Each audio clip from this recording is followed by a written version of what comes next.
A medicina diagnóstica iniciou através do conhecimento da análise da urina. A live de hoje é sobre o estudo da urianálise correlacionado com diversas patologias.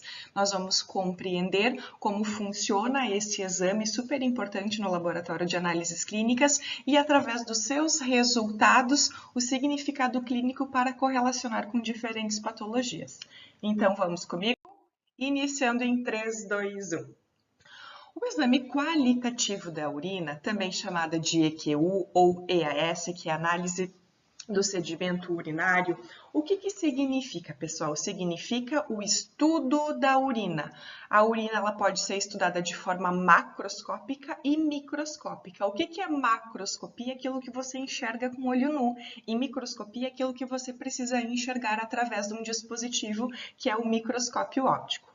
Então, para o EQU, a amostra biológica, então, é a urina. De preferência, existem vários tipos de coletas de amostras de urina, mas aqui, focando para o EQU, a preferência é que seja a primeira urina da manhã, porque ela é bastante concentrada. Porém, caso esse exame seja de emergência, ele pode acontecer sim ao longo do dia, desde que a urina fique retida na bexiga pelo menos 2 horas. Lembrando que, para fazer a coleta, é preciso de uma higienização adequada, descartar o primeiro jato no vaso sanitário e fazer a coleta da porção mediana do fluxo urinário.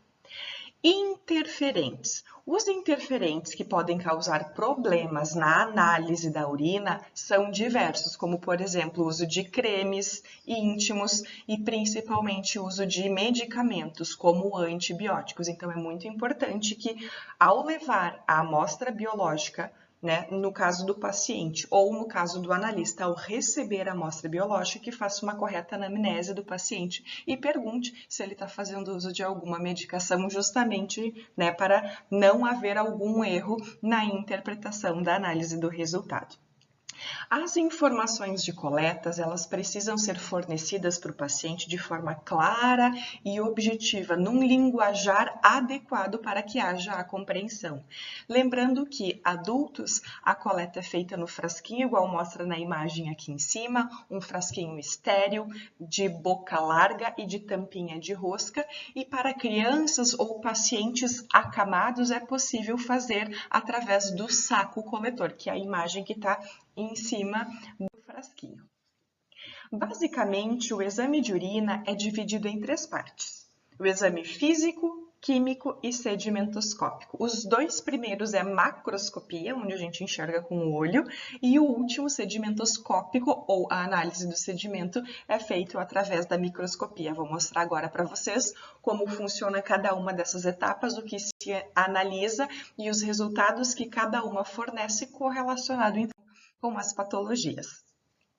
A primeira parte, então, a análise física do EQU, ela acontece basicamente com a visualização do aspecto da urina, a cor e a densidade. Olha nessa foto aqui em cima, esses 3 conezinhos, esses 3 frascos cônicos com turbidez diferente.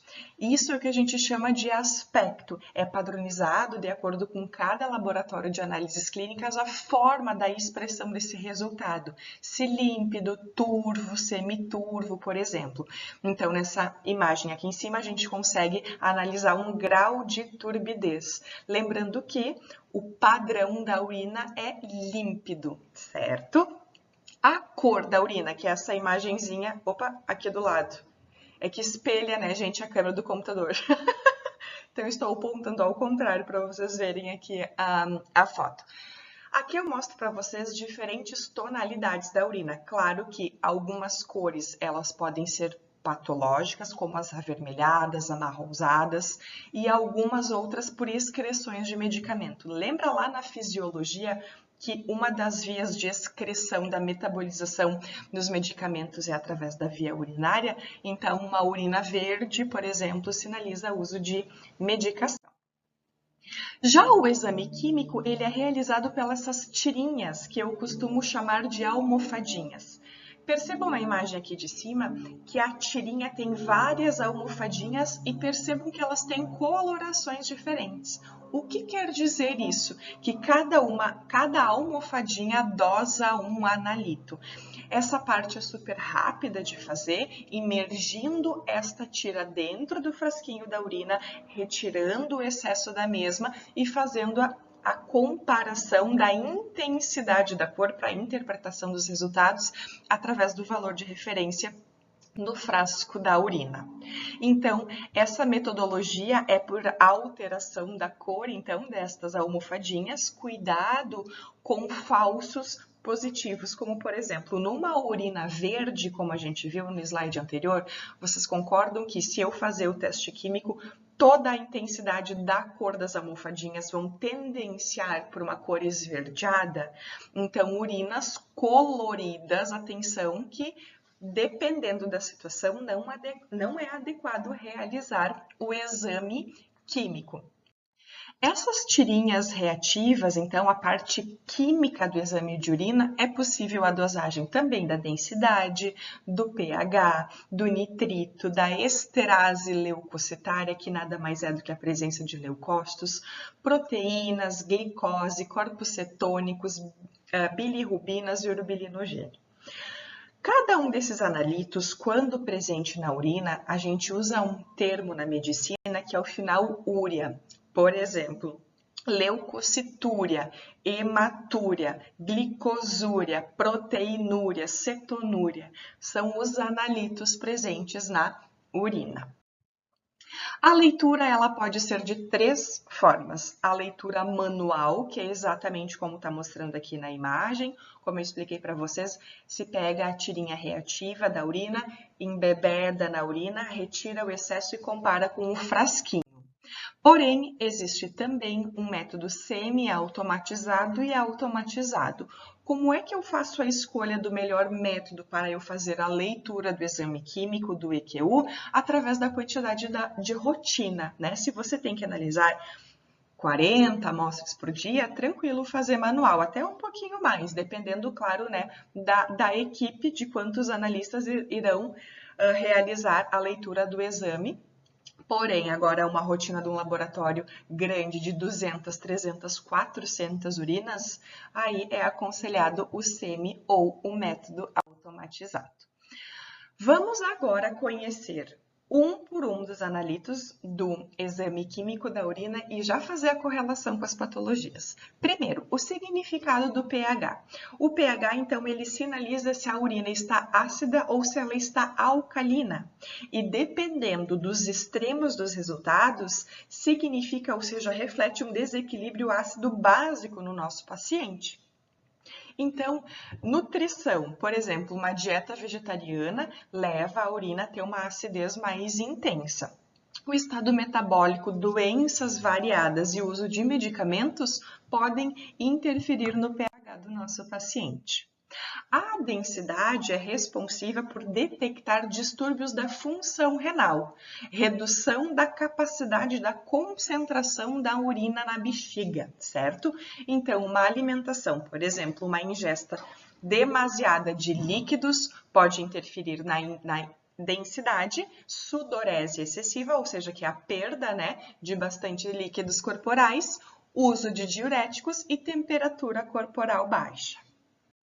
Já a esterase leucocitária, que também significa leucócitos, ele reflete doenças inflamatórias, mas não somente inflamatórias, infecciosas também, infecciosas por presença de micro-organismos.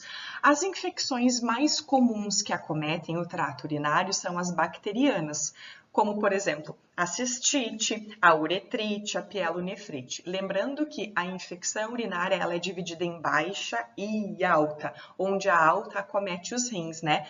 Pielonefrite e glomerulonefrite. E infecção urinária baixa, uretrite ou cistite, que é a famosa infecção na bexiga. Infecções por fungos, por vírus, por parasitos, então tem a presença da esterase leucocitária no exame químico da urina. Também reflete glomerulopatias, ou seja, problema nos glomérulos dos rins, nefropatias por uso demasiado de analgésicos, intoxicações e distúrbios da micção, que pode ser fisiológico, natural do indivíduo ou patológico causado por uma situação independente de qual for, mas que ocasione o distúrbio, pode alterar a presença, então, dos leucócitos. O marcador do nitrito, ele sinaliza a presença de um tipo de bactéria. Então, normalmente, a urina não apresenta nitrito. Porém, se ela apresentar, há grandes chances de ter bactérias gram-negativas. Não sei se vocês lembram lá da microbiologia básica, que para uma enterobactéria ser enterobactérias, as 5 leis dela, uma é reduzir nitrato a nitrito, certo? Então, pessoal, muito cuidado aqui. Eu trabalho com consultoria laboratorial e quando eu acompanho a rotina dos laboratórios, muitos usam o padrão do nitrito para fazer a semeadura da cultura. Por exemplo, se o médico pede EQ1 mais urocultura, nitrito deu negativo, nem vamos fazer urocultura, já vai dar negativo. Por favor, não cometa esse erro. Eu vou reiterar o que eu tinha comentado anteriormente. Nitrito positivo é apenas um sinalizador de bactéria gram-negativas enterobactérias, mas existem outras bactérias gram-positivas, por exemplo, que pode sim estar presente na urina e ela não libera nitrito. Então, se o clínico solicitar EQU e urocultura, é necessário fazer a urocultura independente do resultado do nitrito. E também lembrando que a bicharada, ou seja, as bactérias, para marcar nitrito também depende muito da quantidade, certo? Então, fica essa dica aí bem preciosa para vocês. Glicosúria, glicose na urina. A glicose, quando presente na urina, é sempre preciso correlacionar se o paciente também tem pesquisa da glicemia, ou seja, da glicose no sangue. Geralmente, a glicose, quando positiva na urina, o paciente está com a doença, que é diabetes, mas ele pode estar no tratamento, no monitoramento, ou o médico pode estar na investigação. Então, aqui, gente, não somente inicia na lito, como todos os outros, é bem bacana checar os resultados anteriores, até para ver como é que está indo a saúde dos nossos pacientes. Proteína na urina, quando presente, também chamado de proteinúria. Aqui na tirinha reativa ela dosa a albumina e quando presente sinaliza doença renal. Tá? Então, dependendo da quantidade desse resultado, para vocês terem uma ideia, ele é expresso em cruzes. Então, uma cruz, um pouco de proteína. Agora, 4 cruzes, muita proteína. Então, é proporcional à intensidade da doença renal. Já o urobilinogênio, quando presente, quando positivo, ele serve justamente para fazer a avaliação dos distúrbios hepáticos e hemolíticos do nosso paciente. Já a bilirrubina é um detector precoce e muito importante de hepatopatias. O que são hepatopatias? Doenças do fígado. Corpos cetônicos, eles são positivos quando o paciente está em jejum prolongado, tá? Então, o significado clínico dele na urina é quando há um aumento da degradação de gordura, justamente devido, essa carência energética, ou seja, pelo paciente estar com o jejum prolongado. Então, o significado clínico dele isolado não tem muita significância, então tem que fazer a correlação com os outros achados para ter certeza que o nosso paciente está com...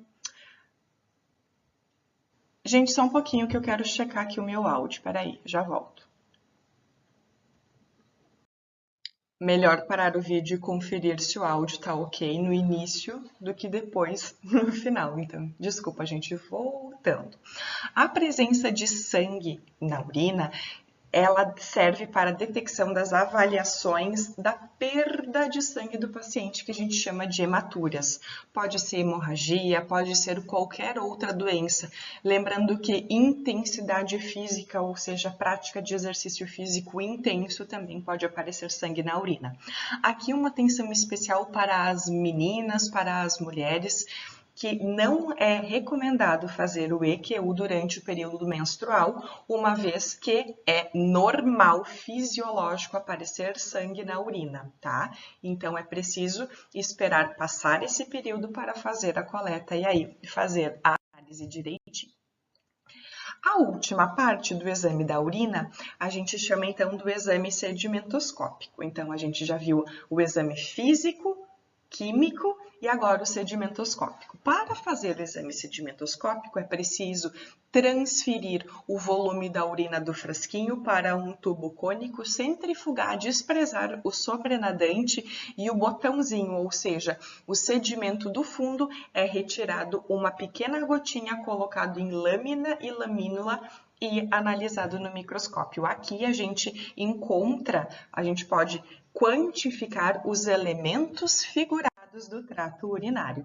Então, geralmente, o que é comum encontrar? Hemácias, sejam elas de formas íntegras, bonitinhas ou dimórficas, ou seja, já quebradas, amassadas, com a parede alterada, leucócitos, células epiteliais, presença de bactérias, presença de leveduras, que são fungos, presença de parasitos, presença de cristais, presença de cilindros, muco, espermatozoides e artefatos. Pessoal, quando a gente faz a análise de um sedimento, é tanta informação que a gente enxerga ali que no início dá uma insegurança. E, meu Deus, o que é isso? Calma, concentra que tu vai saber fazer a análise direitinho. Lembrando que a correta realização de um exame e o entendimento do seu resultado é através da correlação com os achados.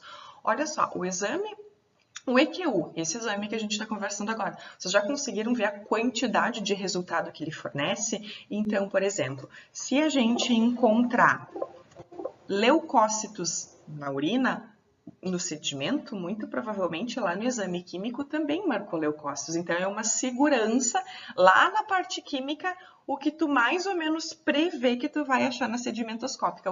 Os resultados, eles vão fazendo um elo, tá bem? Então, aqui eu trouxe algumas imagens para vocês. Essas aqui, então, são hemácias presentes na urina do nosso paciente. Então, a presença de hemácia na urina é hematúria. A presença de leucócitos, aqui eu correlaciono leucócitos com as bactérias, então cuidem as flechinhas.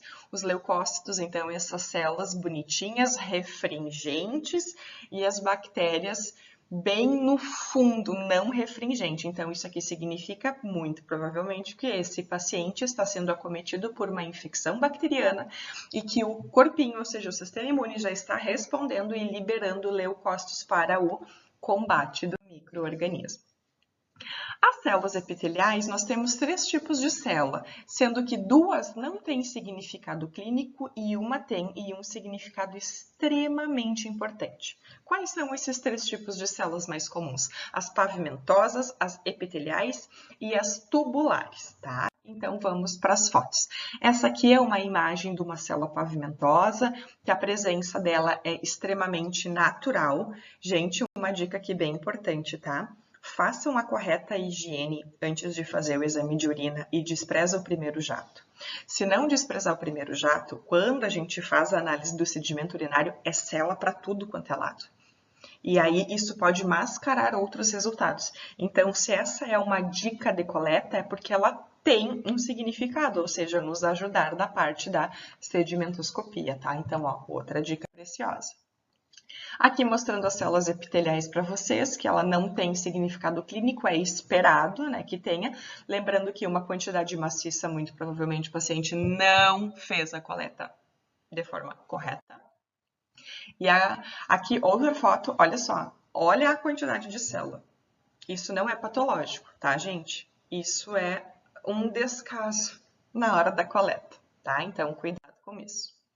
Agora, aqui, pessoal, Prestem bastante atenção nestas células aqui, tá? As células epiteliais tubulares, elas são sinalizadores, dentre outras condições, de necrose, tá? Então, muito provavelmente, um paciente que tenha uma célula epitelial tubular é um paciente que, com certeza, ele já deve estar hospitalizado ou ele tem uma nefropatia, algum problema renal, tá? Então, percebam que essas células são muito diferentes das outras, né? Elas têm essa característica mais arredondada e elas são maiores.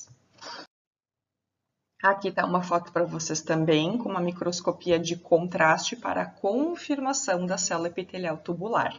Então, eu deixo grifado aqui em vermelho para vocês que das três, da pavimentosa, da epitelial e a tubular é que tem significado clínico e a gente sinaliza, né, se o médico perguntar, olha, doutor, encontrei célula tubular renal. Poxa, eu não me lembro o que significa isso. Pode me ajudar? Sim, doutor. É o indicador precoce de necrose, dentre outras, né? Gente, alterações, mas necrose é morte celular, né? Então, isso é extremamente grave. A presença de bactérias na urina a gente chama de bacteriúria, certo? Então, normalmente a urina é livre de bactérias. Quando presente, pode ser uma contaminação na hora da coleta, então, por isso que tem que fazer a higienização correta, tá? Mas caso não seja contaminação, muito provavelmente seja a presença, então, de micro-organismos causando algum tipo de infecção. Então, aqui é aquela mesma foto anterior, ó. Prestem atenção aqui na flechinha onde está mostrando para vocês as bactérias. Também, sim, tem a presença de leucócitos, justamente mostrando o quão fabuloso, fantástico, maravilhoso é o sistema imune, que já está aqui, ó. Tem bactéria, beleza, nós temos células para o combate. Sou muito fã do sistema imune, né? Eu sei que você sabe. Leveduras, ou seja, fungos, chamados por mim carinhosamente por funguetes. Normalmente a urina também não tem levedura, tá, gente? Quando presente, a mais comum não significa que seja apenas essa. A mais comum é a Cândida, tá? O gênero Cândida e a espécie albicans é a mais comum. Então, atenção para os brotamentos celulares das leveduras e também a formação de pseudohifas, como mostra aqui na imagem para vocês. O brotamento é a reprodução inicial, onde uma célula mãe brota, uma célula filha, e a pseudohifa já é o brotamento grande, né? Está sendo esse período de alongação do ciclo de reprodução da levedura. Parasito. Assim como o BAC, assim como as leveduras, não é normal ter parasito na urina. Entretanto, existem alguns sim que aparecem, tá? O mais comum é o Trichomonas vaginalis, que causa uma doença chamada tricomoníase. Essa doença ela é uma IST, uma infecção sexualmente transmissível. E é muito fácil de identificar os parasitos, uma vez que, dependendo do tempo da análise da urina, eles ainda estão vivos e eles correm desesperadamente na lâmina do microscópio. Coloca aí no Google para te ver. EQU, presença de tricomonas. Vocês vão entender o que eu estou comentando. Porém, gente, aqui ó, tá uma fotinho para vocês do tricomonas, tá? Ele é flagelar. Então, micro-organismos que têm flagelos são locomóveis, é ótimo, né? São móveis, ou seja, se locomovem. Já tô até criando palavras novas aqui. Credo! Eu dou uma assassinada no português, né, gente? E outros parasitos que podem ser encontrados aí, geralmente tem correlação com contaminação fecal, tá? Como o Enteróbios vermiculares e o Esquistossoma hematobium. Cristais e cilindros, certo? Cristais e cilindros, existem cristais normais e anormais, cilindros normais e anormais. Então, geralmente os anormais, eles significam nefropatias ou hepatopatia. O que é normal é esperado, tá? Então, uma teoriazinha aqui para você sobre os cristais, eles são formados então pela precipitação de sais da urina submetidos à alteração do pH, temperatura ou concentração. Vamos conhecer algumas fotos? Antes disso, só comentando com vocês que na hora de escrever No laudo do EQU, o nome do cristal, você precisa correlacionar com o pH. Por exemplo, cristal de ácido úrico, o pH tem que ser ácido, tá? Uratos amorfos, também. Por exemplo, biurato de amônio, alcalino, tá? Então, essa correlação com o pH é extremamente importante e é por isso que está aqui para vocês. Olha que bonitinho, gente, os cristais de oxalato de cálcio. Parecem caixinhas com um xizinho, é muito bonito, é muito fácil de identificar. O triplo fosfato também, né? O que o pessoal que é da área costuma chamar de envelope ou tampa de caixão. Eu prefiro envelope, tá? Cristais amorfos, então, de fosfato ou de urato amorfo, vai depender, para eu lançar esse nome no laudo, vai depender então do pH. Parece essa areinha, né? Parece que foi salteado a areia na urina, mas são os depósitos dos sais que dá essa formação. Agora, os cristais anormais são eles: cistina, colesterol, leucina, tirosina, bilirrubina, sulfonaminas, corantes radiográficos e ampicilina. E também a correlação, né, que eu mostro aqui para vocês, do pH. Gente, por exemplo, encontrar cristal de colesterol é extremamente raro. Agora, leucina e tirosina, o paciente está com uma hepatopatia super grave.